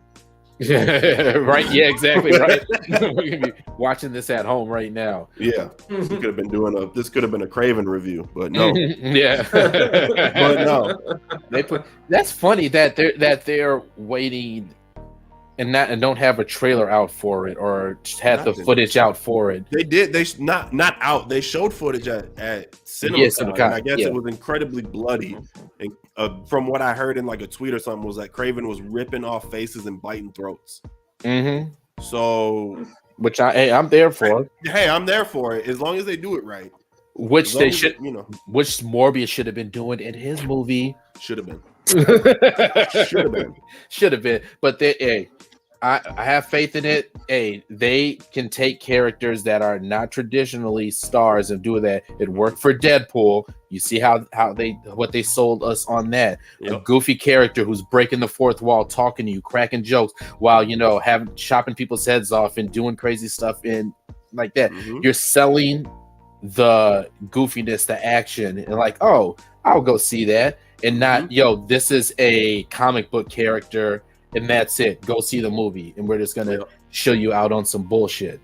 But hopefully they'll learn from that, and that out. Because Sony's been known to do it, man. They've been striking out since fucking the Amazing Spider-Man 2. And then, except for Into the Spider-Man 3. Oh, I guess Into the Spider-Verse, yeah. Into the Spider-Verse was good, and Across the Spider-Verse is gonna be good. So other than so they're live action. They've been fumbling live action since Amazing Spider-Man 2. And since Spider-Man 3, I will give you that. But I did like the Amazing Spider-Man. As much as I didn't like the cool skateboarding Peter Parker, he was too cool for school. I didn't really like that. All right. Yeah, I'm a nerd. Come and give me a kiss, girl. I didn't like that shit. But I enjoyed I don't know. I enjoyed the Lizard. I enjoyed the action scenes. It's not like I'm like, ooh, let's go watch the Amazing Spider-Man. It wasn't as bad as Spider-Man 3, and it wasn't as bad as the Amazing Spider-Man 2. So I'm just gonna let it. I'm gonna give it. So what do you think it means that they released all the Spider-Man films on Disney Plus? That's good. Now they can have it in one place. Now all of them except fucking. So, but what does that mean? Homecoming or not Homecoming? They must have struck a deal or something to allow all the old Spider-Man films. I think it was like it was a contract thing. It was like, all right, it's. I think it was after, when Marvel bought or when they merged. I think they had a thing in their contract where it was like after X amount of years, Sony was, I don't know, but yeah, I think it's that because a lot of stuff is. I think a lot of other stuff is going to be free for them to use. I forgot what other superheroes, like Marvel superheroes, that are tied to different studios. That contract is up, so Disney and Marvel can actually start scooping up some of that stuff back up. And I think the Hulk one with Universal might be coming up or be ending. That contract with that is going to be ending pretty soon. If I read that, so that would be nice. Might get a Hulk movie. Get a Hulk movie, a Planet Hulk. Which I don't think that's going to happen. You know what? I think it's just a money thing. I think Disney just because it says Sony Pictures owns the film rights to Spider-Man. The movies have so far been on available different streaming services.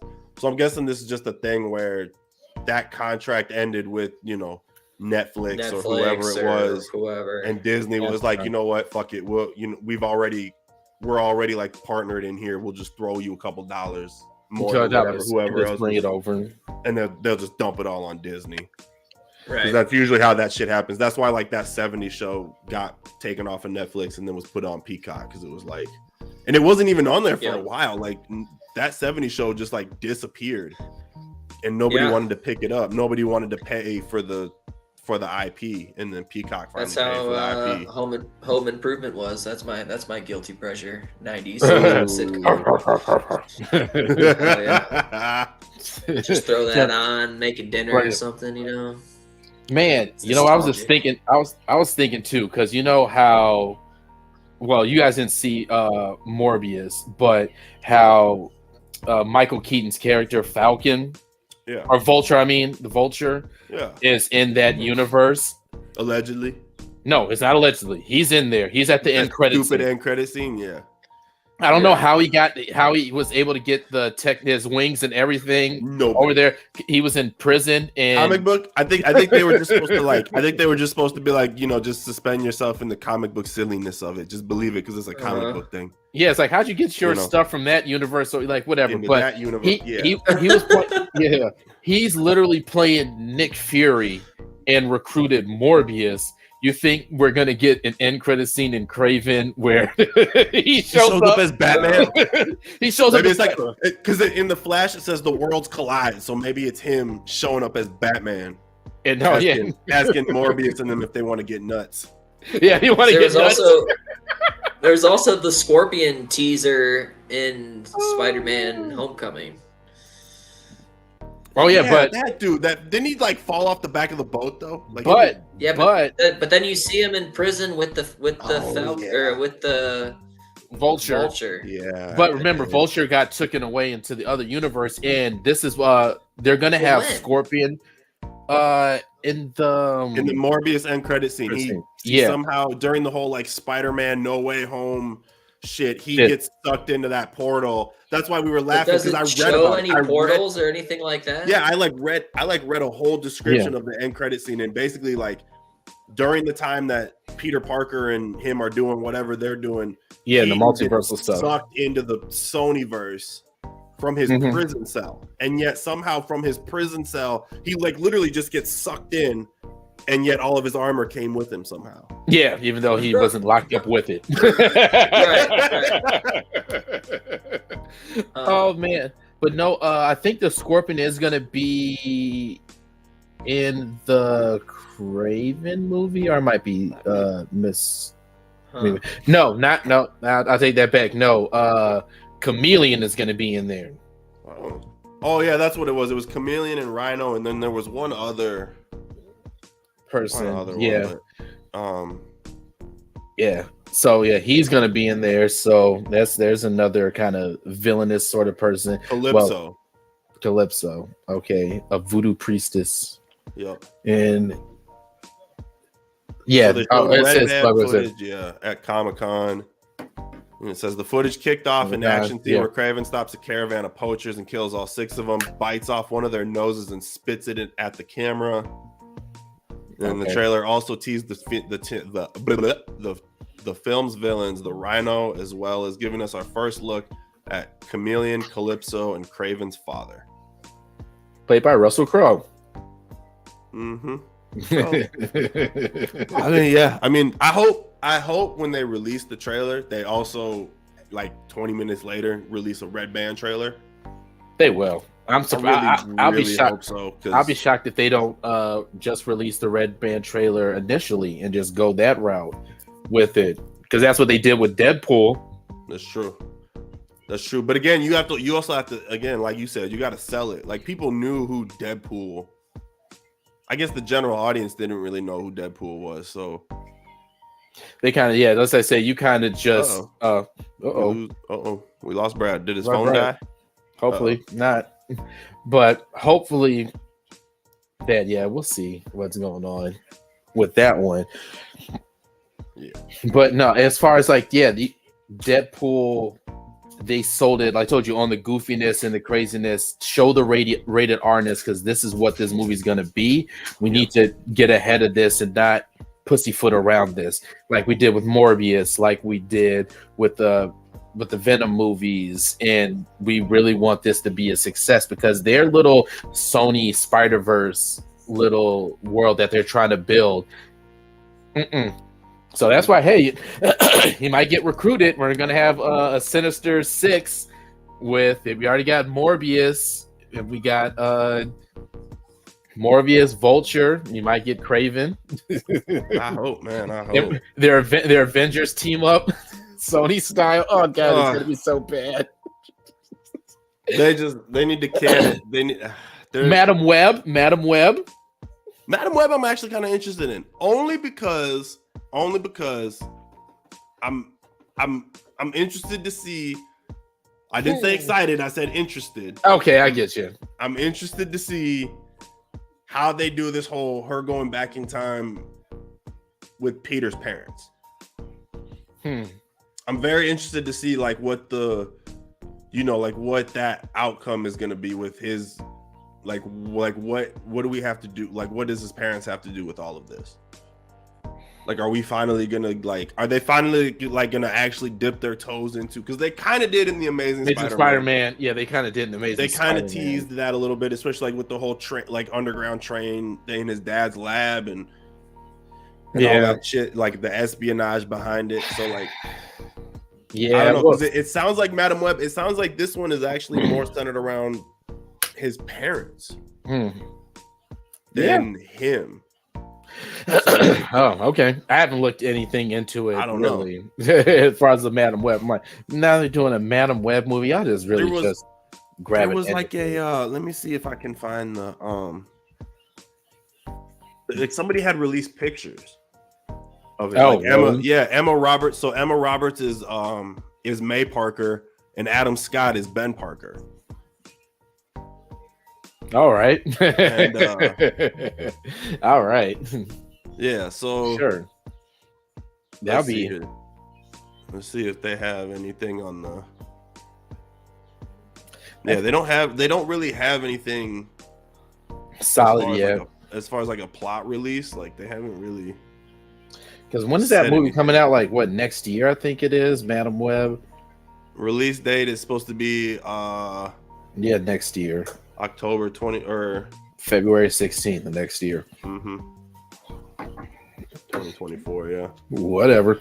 So, yeah, I don't know.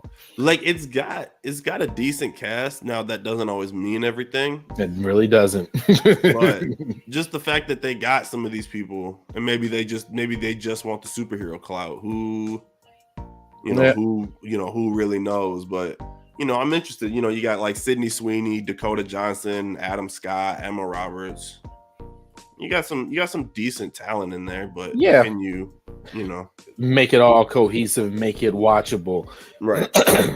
Because that's very interesting to me to kind of deviate and completely leave Peter Parker out of it. Essentially, you have to make his parents the center focus. You have to though, just because you can't have another Spider-Man, put another Peter Parker, or which Peter Parker is going to show up in this movie, right?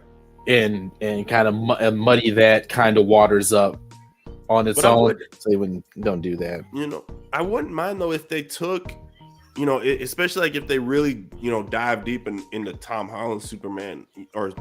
Jesus Christ, Spider-Man. Like I wouldn't mind if they brought Madam Web into his universe at some point, not necessarily to where she was the extent of like the animated series or even in the comics where she's helping him out left and right, but just like in appearance to where like he gets summoned to go see Madam Web because she's like, you quit with the fuck shit, or just, or like even just like her popping up and giving him some like cryptic message about Secret Wars, or even seeing her in Secret Wars. I really wouldn't mind it. And bridge, because they're trying so hard. Sony really trying so hard trying to bridge the two worlds. They want to bring Tom Holland over to their little universe. They name dropped his Peter Parker in the Spider-Verse trailer. Yeah. So in that world over there. Yep, they sure did. So they're trying to tie it in. They're trying to tie it in. I think that movie will though. I think Across the Spider in some sort of way will. But I think it will. I think it will in those movies, in the Spider-Verse movies. Yeah. I think that will bridge that in there a bit. It might. I hope so. That'll be cool. Have him go over there. Him and Miles Morales. I would enjoy that. Like that. Him come like in the later Spider-Man, because they're already thinking about doing another Spider-Man movie. Yeah, he's Tom Holland.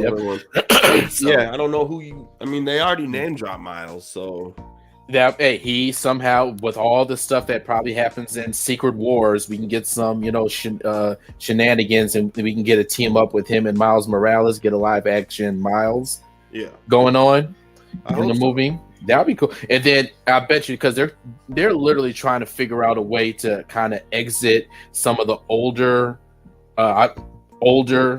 MCU characters. So like the Tom Holland Spider-Man, I think he's done like what if it's going to be his fourth movie, pass it on to Miles Morales, and then that's going to continue on and do those movies in the MCU in a sense. So I think that's probably what they're going to try to do in this next Spider-Man movie, because they're trying to exit him out anyway. All his friends forgot about him and everything, so that's why he's on the back burner for right now. So when he does pop up, he's pretty much gonna be a master trying to teach this Miles Morales in the MCU and have it pushed forward. Yeah. So I don't think it's gonna. I don't think it's gonna be the Miles Morales from the Spider-Verse. I think a different Miles Morales is gonna pop up. I wanna have Miles Morales, but I kind of want to keep Parker around because there's so much. I'm getting sick of this shit where we're like, we keep going back to the teenage Peter Parker, and then anytime he like is about to come of age, we gotta like get rid of him because for whatever reason, the adult Peter Parker isn't interesting. It's like, which he is really fucking interesting. Which he is. The adult Peter Parker is so much more like the one that's married to Mary Jane Watson. That Peter Parker is so much more interesting than the teenage one. Yeah, and that story's been told. Like exactly. Like, can we get an adult one? Yeah, I want that. You guys jump on this really. Keep talking. I gotta run outside really quick. I will be right back. Yeah, but no, the Brad. What I was just saying earlier with I like this view. Whoa, yeah, but now as far as them Sony bridging over into the MCU a little bit with the new Spider-Verse movie that's coming out, they mentioned the shenanigans that Doctor Strange and Peter Parker did in that MCU movie. Right.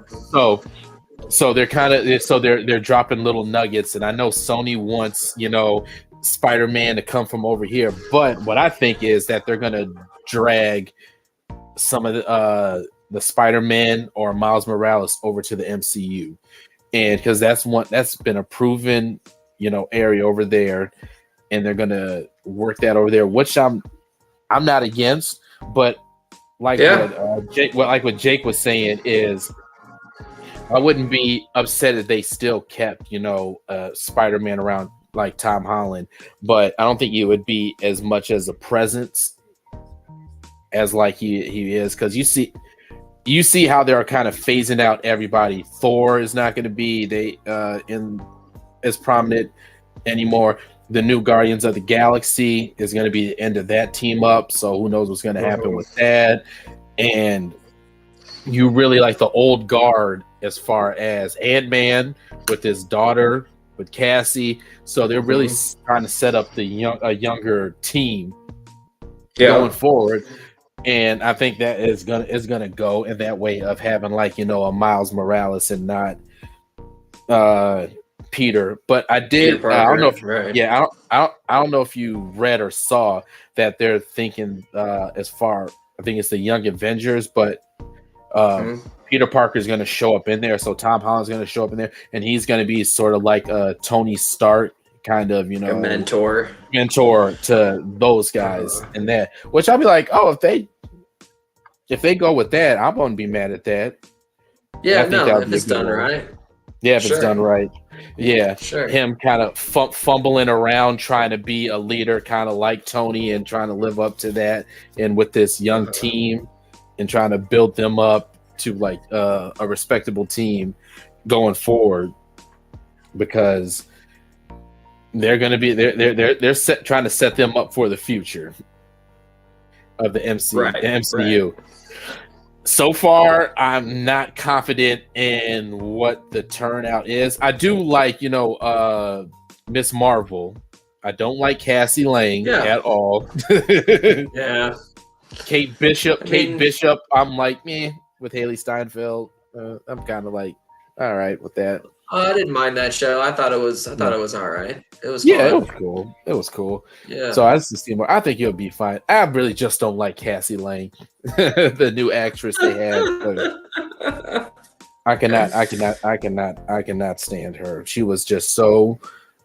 She didn't have the charisma like Paul Rudd. And that's why that kind of like a lot of her lines and the delivery that she had in that movie just didn't hit the same way if Paul Rudd was delivering it. And they're trying to set her up as a replacement for that, but she doesn't have that comedic timing, the charisma like Paul Rudd, and a lot of it fell flat in that movie. Yeah, exactly. Yeah, he's so clever with not only what he's saying, but just the way he says it. You know? Yes, exactly. And it's all about timing. Yeah, with her, she's just so much CW teeny bopper Boots. type of actor. Yeah, like, oh my god, just don't be an asshole, don't be a dickhead. What he said to MODOK, just don't be a dickhead. It's like, if Paul Rudd was delivering, it would be a lot better. But it's kind of like, it just didn't hit the same. Right. Yeah. Yeah. I wouldn't be mad if they do we'll see. We'll see where it goes. Yeah, I would be mad if they do a third recast for her. Yeah, seriously, they could do anything they want. Hey, they're not afraid. They're not afraid of recasting, folks. So they're not. I would petition for that one for a recast. Another one. Yeah. Just go back and grab the original one from Endgame, and just give her a shot again. Yeah, right. She didn't even get a chance. Yeah, she got 2-3 minutes screen time, and that was enough for the Ant-Man director to be like, nah, I don't want her. Go grab this. Go grab somebody else. It's like, no. And the reason why he grabbed the other girl is like, oh, I want somebody to match Paul Rudd's, energy and charisma in there. I'm like, it's like, did she really do a good enough job for you to warrant that at all? So no. And so that's why everything that's setting up, like with the Marvels movie, how they're setting up Miss Marvel and having her come in and do that. She is a big ball of energy, so I'm not mad at that, but we'll see how it goes in the future. So fingers crossed. You're unmuted, sir. Who you guys talking about? Marvel? Miss Marvel? No. Or the Marvels, I guess. No, pretty much the Young Avengers, and I was just saying how they need to do a third casting of Cassie Lang again. I really don't like her. I don't like Cassie. Don't fucking Rachel Dawes. Let's not do the Rachel Dawes thing all over again. Like, let's just fucking leave it alone. She's terrible. They killed her in the second one, so they wouldn't have to fucking figure out how to recast her in the third one. Yeah. Let's know, man. Let's hopefully. What? Yeah, why? Wait, so you just didn't like her or what? Like what I was saying earlier is just that they wanted somebody to have the same charisma, comedic timing as Paul Rudd, and she did not have it at all. So, and everything fell flat when she tried to tell a joke. At least in my eyes, when I was watching Quantumania, it just didn't hit. None of her jokes, it didn't. I don't remember any of her jokes other than telling exactly. Other than telling Darren not to be a dick. But then Darren ruined that joke himself. Why am I so echoey? I don't know. But yeah, you don't sound echoey. Oh, I don't. I sound echoey to myself. Maybe that's just. That's probably what it is. And he ruined that himself by calling himself a dick. Why am I such a dick? And then at the end of it, when he's like charging to like kill himself, I'm not a dick. See, I thought that was funny. It was fine. I did not. Well, no, because it was already drawn out at that point. Like if it had just been like a quick, like Darren, don't be a fucking dick. Mm-hmm. You know what I mean? Or if he had not whined about it in the first place. Like if it was a running thing the whole time where they were like, Darren, don't be a dick. Darren, you're a dick. Darren, dick move, Darren. Yeah, you know exactly. what I mean? Like if it kept it running and he wasn't like crying about it, and then just like right towards the end, he's like, oh, I'm not a dick. Yeah. See, he probably would have stuck better. Yeah, that would have because he was like laying flat on his ass and he was like, why am I such a dick? Yeah. It was basically it had the same effect. It had the same effect on me that the god damn it, what's her name? The chick from the Kenobi show who was quote unquote hunting Vader. Like, bitch, you were not hunting Vader. Yeah. And then she's crying to Kenobi in the desert. Right. And she's like, am I a bad person? Yeah, bitch. You are a horrible human being. You hung those people in the streets. You cut off that lady's arm. Like, you are a horrible fucking person. It I might don't give a bad shit if you were hunting Vader or not. You're terrible. There's no redemption for what you did previously. Like the amount that, of yeah. people that died in your wake in order for you to get to Vader, you're terrible. You're fucking horrible, woman. I'm telling you right now. Yeah. You're terrible. Yeah, And Obi-Wan's just like, no, it's fine. It's fun, sure. Sure, it's fine. It's fine. Get her out of here. I gotta go do some more stuff. It's fine. You weren't Just die. hunting Vader. Get the fuck out of here. Right. Oh, Being did Brad such a freeze? Brad froze. He He's done. He got cooked. He's out of there. Oh, yeah. he's buffering. Yeah, buffering. He's buffering. He's buffering. That good old mountain internet, bro. I know, right? Jeez. Yeah, I don't know how though. We need to send him more AOL disc.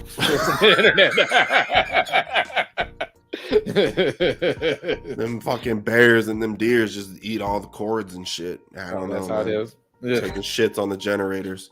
Oh man.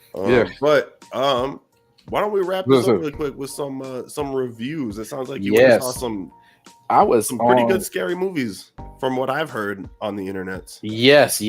So I definitely saw a couple of scary movies for that. So the first one was no doubt a scary movie, which was Evil Dead Rise. Yes. Which was really good, gory, and it really picked up from did you see the 2013 reboot? I still have not seen it yet. After you told me to see it, I'm still looking for it on streaming. It's on, I think, Pluto.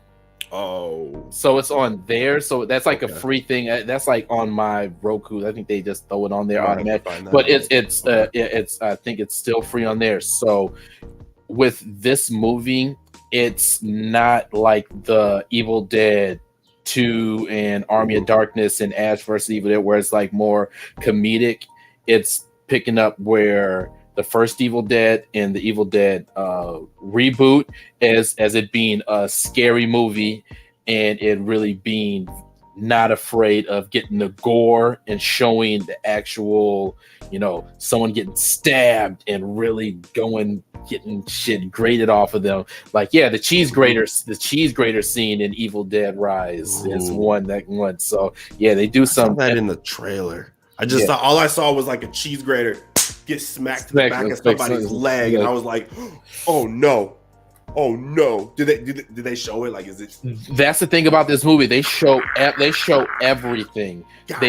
Damn it. They show everything in this movie. If you see something getting stabbed, poked, ripped in that movie, they're showing it. They were not shying away, which that's what I like, because there's no weird cutaway with blood splatter, huh? Nope. You getting everything in that movie, and it did a good job, and they did a good job establishing what the characters are in this one. So they're in this apartment complex that is like a rundown piece of shit. It's getting blown up, and they're going to tear it down. So an earthquake happened because they're in California. And what had happened is it opened up because they're on top of this old bank, and it opened up the bank vault at the bottom. So that's where they find the Necronomicon, and that's where all things, no pun intended, go to hell in that one.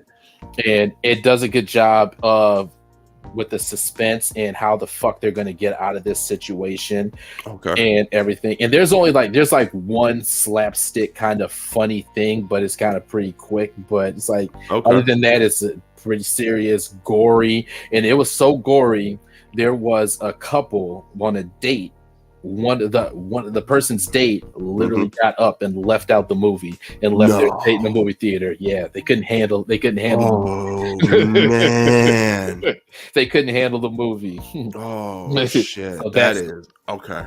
So that's how serious this movie is. So it did go see it in IMAX. Huh? Oh yeah, we saw it in the big Dolby big theater. You get to hear all the craziness and mommy's with the maggots now, and people getting all types of fucked up in that movie. It gets woof.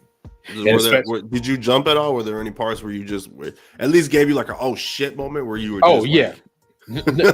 there's plenty of them. All right. because in the movie, because you saw in the trailer and kind of what is the mom is the one that's possessed. And let's say that she's pretty much like a Terminator-esque character in this apartment complex that you kind of got to get away from. But shit gets a lot, nasty and crazy in that movie. So I highly guarantee watching it. But bring somebody who is not afraid of a lot of gore, some scares, jump scares here and there and that, and won't leave you in the theater by yourself. Because no, it was. But also a side story on that same one, when the movie ended, the guy went out to go, check on his date. As soon as he checked out for probably like 5 seconds, didn't find him, came back in and finished his pizza. It was like, I'm gonna go. You're not ruining my day. Hell no, he just came out and said, "You okay? I can't watch this shit. All right, bye. All right, bye. All right, I'm not coming. I'm not. Yeah, I paid for these tickets. Exactly right. This paid for food and everything. I'm finishing this. Your slice, my slices. God, dog. But speaking, it's a crazy movie. And also another crazy movie that I saw recently was Beau is Afraid. Wait, what is that about? So, are you familiar with Ari Aster? He did Hereditary in Midsommar. And he did those movies. So this is his third movie, which I guess is a trilogy. For some, it's somehow is a trilogy, and it's only a trilogy in a sense because his movies carry a theme of everybody having some type of head trauma. If you remember in Hereditary, the decapitation scene in that one, and the same thing, someone getting their head smashed in Midsommar, and then Beau, and Afraid, he definitely gets hit in the head a few times. So what the movie is about is it's a story. Well, Ari Aster said it is a Jewish Lord of the Rings. Oh my God. What? So basically, this is a guy, he's Beau, and he has, sort of like mental, issues, and he takes medication for it, but he's going back home to visit his mother because it's the anniversary of his father's passing, and he hasn't been home in quite some time. But the doctor puts him on some new medication, and he told him, make sure you have to take it with water, because if you don't, call me immediately.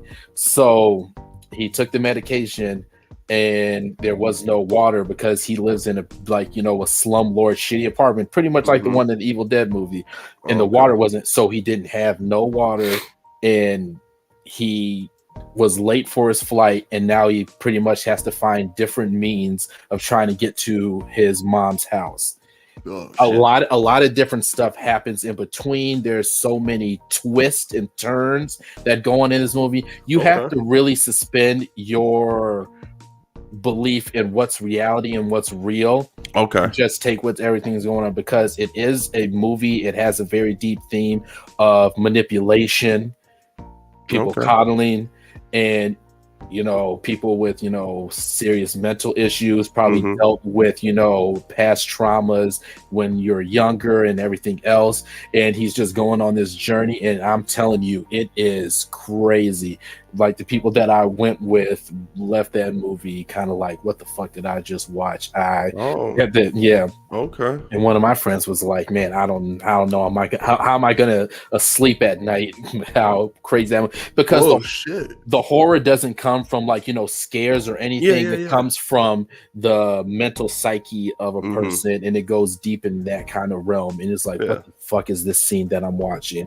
What the fuck just happened right there? There's like, that's kind of how Midsommar is. So there's a crazy sex scene in there that I'm not gonna spoil, but it comes and it's like, what the fuck are we watching in this movie? It's worth watching. It got divisiveness with like reviewers and even the audience scores and everything.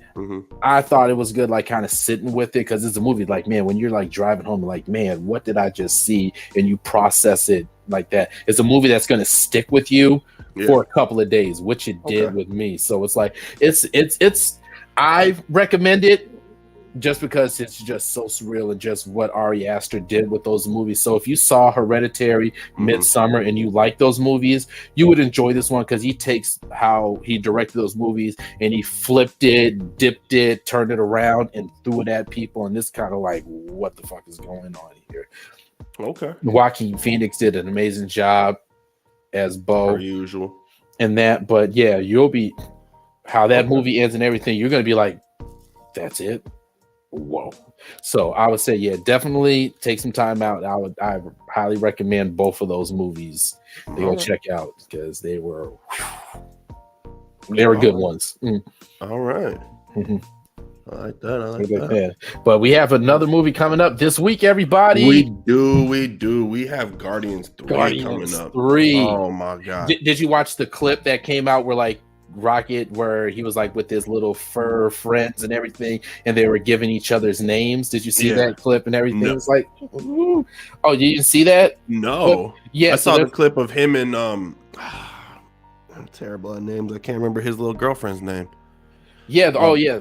They were like laying on the ground together, but that was it. Like I haven't really seen any other footage. It's the one. It was sort of like that one. They're all like in a cage and they're all giving each other's name. Like, my name is Teeth. My name is Floor. And he's like, oh, I want to. And then how Rocket got his name, how he explained how he got his name. So they had that clip out there. It's like, this movie's gonna get. He's gonna get a lot of emotional. I saw a couple of like just out of the theater, pre-screening, like 30-second videos of people just like their initial thoughts, and I heard a lot of emotional roller coaster. I heard a really, really good and emotional roller coaster. So it's gonna get the more feels than Black Panther Wakanda Forever. This is the one that's gonna do it. I think it is because we dealt with the feels right in the beginning. We dealt with the feels right in the beginning. Yep. This one we're gonna deal with the feels the whole time. Yeah. The whole movie. We dealt with it like in Black Panther, like right at the beginning, and right at the end. Right at the end where they introduced the new T'Challa. Otherwise, like the rest of it was just like a movie. Yeah, it was a movie. Yep, and you got Angela Bassett's character passing away. But other than that, it's like that too. Yeah. Yeah. See, exactly. See, I told you the emotional weight in that movie was kind of like you're kind of expected, but this one we don't know where it's going to take it. Like, all right, this is the end of this team. How are everybody going to split up and go do their own thing? Yeah. How is this going to work out? How is this going to work out? So it's going to be interesting to see everybody's gonna go on their own path. Who might die in this movie? We don't know. We might get somebody. What's up, Black? So who knows? I'm excited for it, and I can't wait for that one. Me too. I'm excited. We will be at the Imagine Theater. Heather finally did get back to me. Shout out to Heather. We will be in there. Oh, it's gonna be a good one. What time is our movie? Like 8:30, 8 or 8:30? 8:20, I think it is. Okay. Yeah, I think it's that. Cool. So we'll probably be, we'll be live for a little while at the theater. There's gonna be a lot of people there. I'm sure there'll probably be some cosplayers there. This movie's gonna be fucking bananas. We are going to see it. Yeah, it's gonna be a big one. There's gonna be a lot more people around there to see that movie versus when we went to go see Shazam. And even Ant-Man. There weren't that many people there for Ant-Man either. No, not Ant-Man really. was kind of quiet. Yeah, surprisingly, but I think people are going to turn out for this one. Yeah, people are going to turn out in droves for this. Parking's going to be bananas. Everybody get there early. It's going to be a good one. Get there early. Get there early. Get your drinks. Get your snacks. Yeah, say what's up. You can order pizza. They'll bring it to your seat, so don't worry about that. They sure will. They sure will. Yep. I'm going to give me some cheese curds and buffalo sauce. That's for goddamn sure. Crying hot tears at the end of this one. I don't know what I'm gonna sneak into the movie this time. Who knows? I'm gonna just get cheese curds and buffalo sauce. That way, when I do start crying, I just be like, I know I wiped buffalo sauce in my eye. The buffalo sauce, it's potent. It's potent. It's on my eye. Yeah, the buffalo sauce. Yeah, it's on my eye. It's running. I got a runny nose. It's the buffalo sauce. Yeah, it's spicy. I don't know. They might have got something on my nose too. I don't know. My eye too. I'm tearing up too. Yeah, I definitely. Yeah. Oh man, I'm ready for it. But we're gonna get out of here. Hopefully, we'll see you guys at the Imagine Theater. Desmond, thanks for coming through. Bradley, Always. thank you for coming through. I know your internet kind of shit out on you, that good old mountain internet. Mm-hmm. That mountain internet is about Don't as worry. good as Anthony's digestive system. So, Right. Shout out to you guys. You're working with what you got here, and we appreciate you. Mm-hmm. All right, Ant, we'll Everybody send you else. some Pepto. Brad, Yes. we're gonna send you some AOL CDs. Yes. We And then are also out of here. prayers along with that. Yep. You guys have a wonderful evening. Desmond, have a great night, and we'll see you on Thursday, sir. All right. See you then. All We don't right. have our we don't have the box of scraps. We don't have our box of scraps. Damn it, Anthony, you and your digestive system, bro. Figure it out. You're 30. Yeah. You're I over know. 30, I think. Figure it out. Yes. Figure it out. Figure shit out, man. Come on now. Goodbye, Okay. everybody. Pieces.